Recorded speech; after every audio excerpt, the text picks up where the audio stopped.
Grabe, isang taon ko na hindi napagana to mga idol, oh. Kaya tingnan niyo, oh.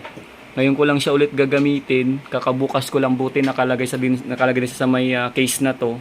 Kahit papaano hindi siya masyado nalagkabukan. Yun nga lang, mapapansin nyo dahil sa tagal na hindi ko na gamit or napagana, ganito yung naging itsura, oh. Pansin ko rito may mga ayan, oh, may kunting kalawang na rin, oh.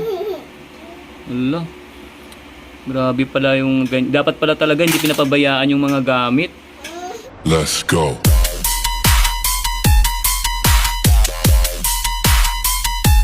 Welcome back to my channel mga idol. Ito nga pala si Daddy D. At ngayon, ayan, syempre New Year na naman. Happy New Year lahat. Nakikita niyo ba yung sa aking likuran? Ngayon na ulit nakapag vlog, no? Ayan, kung mapapansin nyo mga idol, no, isang taon ang nakalipas bago ito nabuksan. Kaya tingnan nyo yung aking equalizer. Ayan, no, grabe. Buti nakalagay siya sa may case. Kaya kahit paano walang alikabok. Yun nga lang, sa moist, ito siguro sa moist.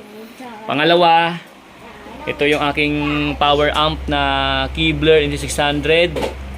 Yan, wala pang wire yan. Hindi ko pa tinusok yung mga wire pa na speaker kasi nga pinapainit ko muna.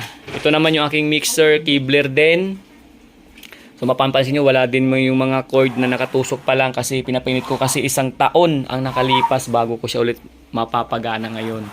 Yung aking speaker, yung mga pang mid, ayan, or high, Keebler din, Ion. Tapos yan, yung ZLX, mid-high natin yan, Keebler din.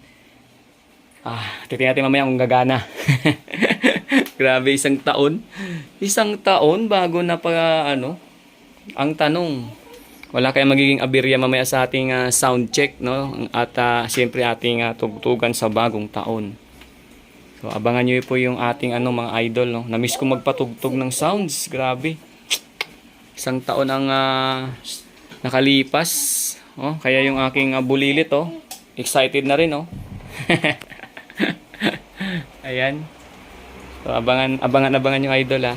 Bahala na mamaya kung ano yung magiging nito. Sana walang maging aberya. Pero malamang sa palagay ko meron din. Ang gulo ng bahay namin, no, kita nyo. Sumabog lahat, eh. Sabog-sabog pati mga wire, eh. Yung mga lights ko. Andito yung ibang gamit. Ayan, dito nakalagay yung mga wire, lights, yung aking sub dyan din nakalagay. Pero kukuha lang tayo dyan ng konti. Siguro gagaya lang tayo dito ng dalawang sub, yung mid-high natin, tapos ilalagay natin dyan, itataas natin, tapos yun na, game na tayo maya-maya. Sa ngayon, ito muna, papainitin muna natin. Kanina ko pa yan para ma-check ko kung hindi ko muna nilagay yung wire. Kaya pinainit ko lang muna. Grabe, oh. Sobrang isang taon ang nakalipas mga idol. Grabe. Sana walang maging epekto to. Moist lang sana to. Pwede itong ayan. Ganun pala pag napabayaan din yung gamit, no? Grabe. Naging abala kasi tayo sa ibang gawain mga idol. Kaya kung mapapansin nyo, huling vlog natin dyan, ang tagal na ng setup natin na yun. Tapos yung time na yun, umulan. Siguro ito yung dahilan. Hindi ko kasi nung time na yun, hindi ko na agad nabuksan to, eh. Nung last namin na setup na umulan, tapos pauwi dito, hindi ko na na-open. Kaya siguro, grabe, ngayon ko pala nabuksan, oh. Moist na. Buti yung power amp, tsaka yung mixer, medyo, ayan, gumagana naman. Yun nga lang, napansin ko rito, may mga ayan, oh, may kunting kalawang na rin, oh. Wala. Grabe pala yung dapat pala talaga hindi pinapabayaan yung mga gamit.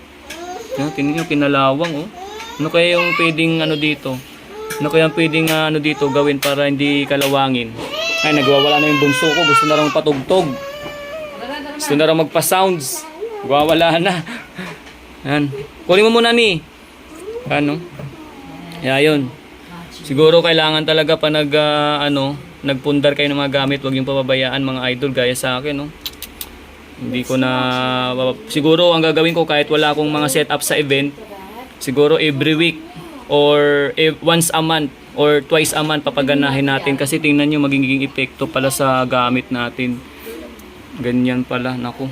Ano kasi, isang taon nang lumipas bago ko na pa, ano to eh. Ngayon ko na nabuksan talaga, oh.